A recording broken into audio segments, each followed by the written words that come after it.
season. Obviously picked up a conference win the other night. Um, Tough and physical and big. They're one of the bigger teams, that probably the biggest team we played in college basketball right now, with their length, particularly across the front line. Well coached and disciplined in how they play. They play obviously with great pace, particularly at home. They're always a super aggressive team. So excited about the challenge. As far as Kyle is concerned, it's going to be really kind of up until game time. He was able to do a few more things yesterday, and he was able to move and do some things, but it's probably too early to determine exactly what his status is going to be. Obviously, if he's more ready to play than he was the other night, so we'll see. A lot of it has to do with just the normal fatigue level that you have when you have your appendix taken out. So it'll kind of be a game time decision. Well, you answered some of this right there, but when you're dealing with an injury like that, is it pain tolerance at this point? Is it managing it, or what goes into getting back to being healthy from this? It's a little bit both with Kyle. Now he's got a really high pain threshold.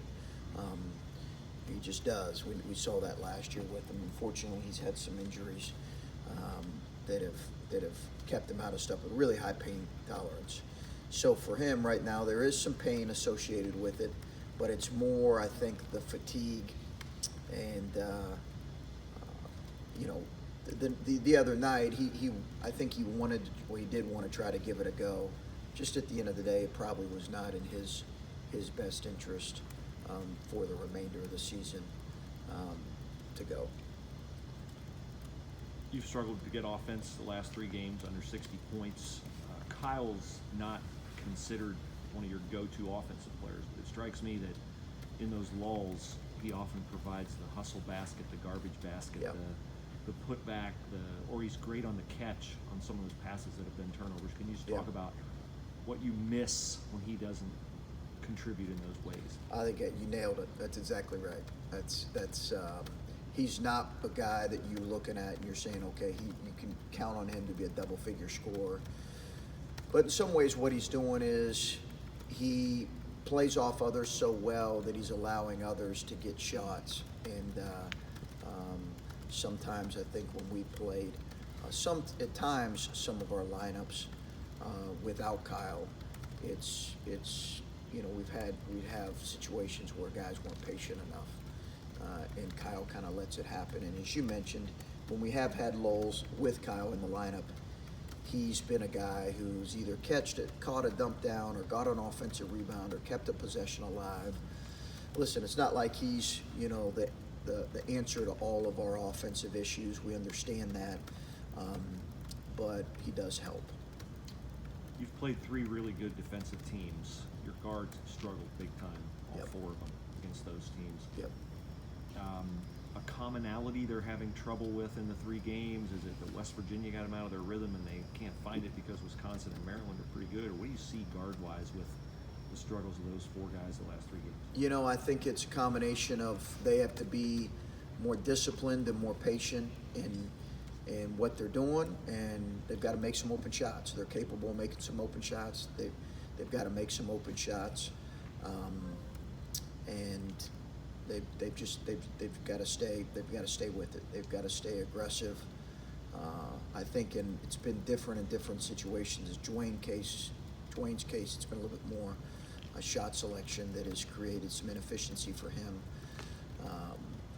Luther and CJ maybe not as much, but they need to stay confident and take good ones.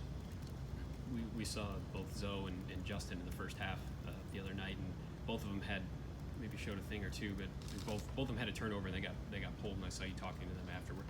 Where are those two as far as battling to try to give you some more depth at those positions right now? I thought Zoe played hard. He's just we've got to get him. He's had a turnover issue. We've known that from dating to the preseason. Some of it passing turnovers, some of it's footwork. Some of it's just kind of understanding how to play. So, we need stuff from both those guys. And I thought Zoe provided good energy, and I thought Justin did too. But the turnovers have to be eliminated. And you've talked about how Andre's obviously not the most vocal guy. He talked after the game about he's a senior and he doesn't want a season to turn the way that it has the last couple of games. Have you seen anything different from him as far as trying to take on a senior role and do like senior things to try to stop a losing streak? Yeah, I think he's been a little more vocal, and we've been asking that of him, and I think this team needs it. Listen, he's got to provide some perspective too. The reality is we've played some good teams here, and they're trying to win too, and we've not played our best, but other teams have performed better. Sometimes that happens. It's a long season, but I think for him, he's got to increase his level of leadership, which he has. Do you feel like what you're doing conceptually, schematically, is sort of working, and it's more so execution and making shots and just eliminating careless turnovers and whatnot? I think you're always evaluating kind of what you're doing. At the same time, you're evaluating it when you're 11-1 too. So, or 11-2. It's not a situation where you're just because things are going well, you stop evaluating what you're doing and if what you're doing is working or not. So I think there's always adjustments that have to be made, but I think by and large I feel good about what we're doing. We just have to execute a little better. Was it beneficial too? It seems like in the two of the close late games, your defense sort of kept you in the game, and you had an opportunity to win it if the offense got going. And even though you didn't have that situation against Maryland, it still felt like the defense kept you in the game. Is that a good feeling as a coach that even though offensively things aren't going super well, it seems like defensively you guys are still at a pretty high level right now? Well, I think that has to be who we are. I think we knew that coming into the season. I think we knew we were had more advantages on the defensive end than the offensive end. I think we got, for the most part, I like a few of the shots we got late against Wisconsin. In that situation, did not feel the same way against West Virginia. We just didn't make them against Wisconsin, but we had a couple quality looks. Our defense, I still think we can be better in some of the defensive areas, but it has enabled us to stay in some games. Luke are 0 for 6 on threes. Some go, some don't. Yeah. You happy with that ratio? I think, or do you want him to be more of a driver? He's a capable three-point shooter, and what we found when we've kind of looked at him is he's actually more effective catch and shoot than he is at finishing at the rim. His two-point field goal percentage at the rim is not great. Having said that, there were a couple instances where he could have attacked closeouts better than what he did the other day. When you prepare a team for a road game in this kind of an environment, do you prepare them for how do you prepare them for the environment? And I've heard, I don't know if this is true, maybe you do, that Coach Knight could be there tomorrow, which I believe would be the first time he's been back since. It's not confirmed, but I did hear that. Okay. Do you prepare them, talk about environment, or we got our stuff, we do our stuff, and all road games are kind of the same? Yeah, no, we have, and we will. It'll be really loud. It always is there. The structure of the building creates that, and obviously very, very passionate fan base, given the history and the tradition of IU basketball. So we will try to prepare our guys for that. In some ways it feels like we played a few road games here in a stretch here, and that'll continue. So hopefully that's been good. Even dating back to the West Virginia game, which was not a true road environment, but in some ways it had that feel. I think that hopefully that's good preparation and been good practice for our guys. Coach, Dwayne shot a significantly lower percentage since he came back from his injury. Do you attribute that to anything specifically, or is he dealing with any discomfort from that rib injury? So I don't think he'd want the injury to be an excuse in any way. Maybe he got out of rhythm a little bit. I think that's possible. he's got to get back to a rhythm. We got to help him get back to a rhythm, but I wouldn't attribute it to the injury. Chris, you said that lately you don't feel like your players have maybe played their best basketball. Is that a lot different than last year when they had a mid-season swoon and were trying to figure out who they were? I don't know necessarily the comparisons between this year and last year. I haven't went back and kind of looked at what the schedule was like then. I think there's some similarities in that the games are different when you get into league play, and they're tighter and teams know you better, and we've had some efficiency issues offensively in this stretch that we've got to figure out as a group, and we've got to address as a group. I remember you saying that at one point you were considering talking to your guys sort of about them avoiding getting a big head. Have you had to now take the opposite approach and go to them and say, don't panic, just hit a tough skid, but we can play our way through this? Yeah, I think that there's no question that when you go through a stretch of like this with young people, that I'm sure they're feeling it. I think they are,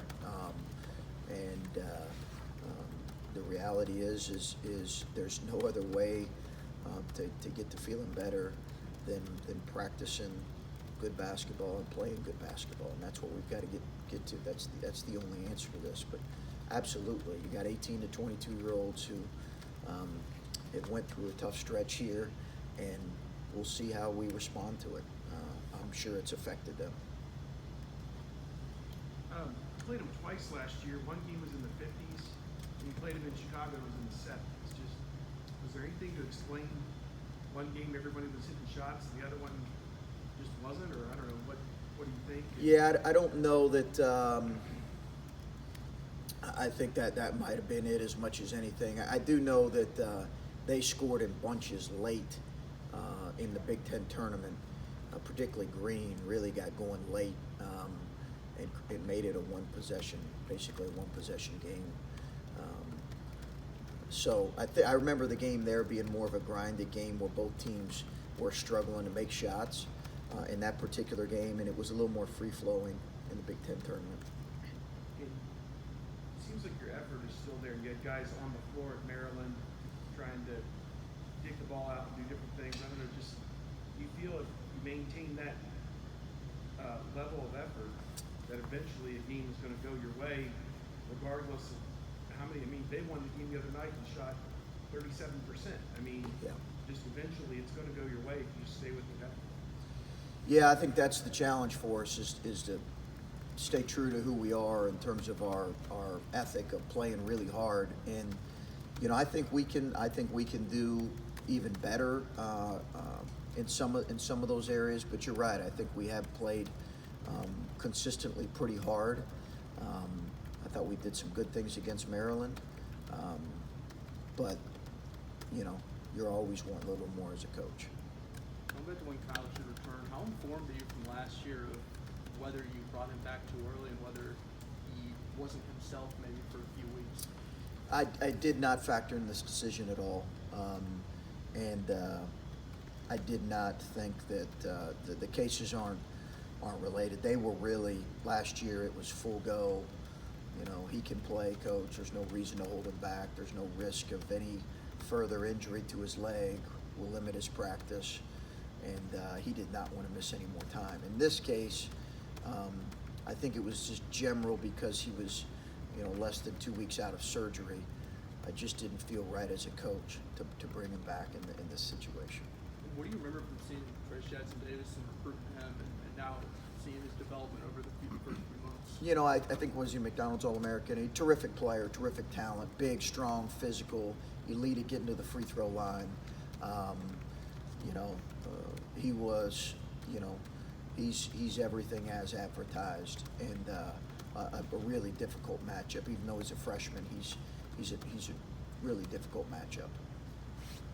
Chris, you've said multiple times about Kyle that sort of all he cares about is Ohio State winning in whatever form that needs to take. How does that show up when he can't play? What's he do when he knows he's not going to be out there on the floor for you guys to, make up for some of those things? What does he do, you're saying? Yeah. When he can't play? Yeah, I'm saying, I'm assuming that doesn't change about him even though he can't play. I'm just wondering how it shows up when he can't play. I think he's antsy to get back. Two, he's fully engaged in every meeting, fully engaged on the bench, fully engaged in everything we're doing, which is not always the case when guys are injured. To be honest with you, it speaks to who he is. He's not for 1 minute seemed disengaged or out of it. Last year, I caught him a couple times shedding a tear in practice, in the practice gym, because he couldn't practice because of his leg, and he felt like it could affect his next game. Kid just really wants to play. He's had some unfortunate things with injuries, but that is his only agenda, and you can see it when he plays. I know there's not really a tangible way to measure this, but in terms of the toughness to play through some of the things he's played through, to want to play the other day when he was a week removed from surgery. Yeah. I don't know, like how many players have you in your career have you had like that? Very few, very few. We've got some tough kids. I've said all along how tough the Wessons are, but very few guys. I think. He gets popped around in practice because he throws his body around, but one of the highest pain thresholds of a kid that I've coached and been around. And obviously I've coached some really tough kids, but he's up there. Coach, DJ seemed to be a lot more aggressive offensively last game as opposed to the two before that. Do you see that as a sign of him breaking through a bit of like a freshman wall there? Is that a positive sign? Yeah, we'll see. I think I liked his aggressiveness, really did. I thought he attacked the paint well, made good decisions when he did attack the paint. Looked for his offense because we need that from him. I thought all that was really good. I think again there'll be some ups and downs as a freshman, but really liked his aggressive attack. You've beaten this team 2 years in a row down to the wire. Yeah. At Indiana, and it could be said that when you beat them in Chicago, you completely knocked them out of the NCAA tournament. You're a coach. Do you think Archie Miller is telling his team, if there's one team we play all year that's really done a lot of damage to us, and it's the same collection of players, been there for 2 years now, they're going to be coming for you guys pretty hard? I think an extreme, highly motivated group, for sure. I don't think there's any question about that. Obviously, we're coming off a couple losses. We should be as well, but no question, a highly motivated group. Listen, we've had some really close games with them in Bloomington that the ball's kind of bounced our way.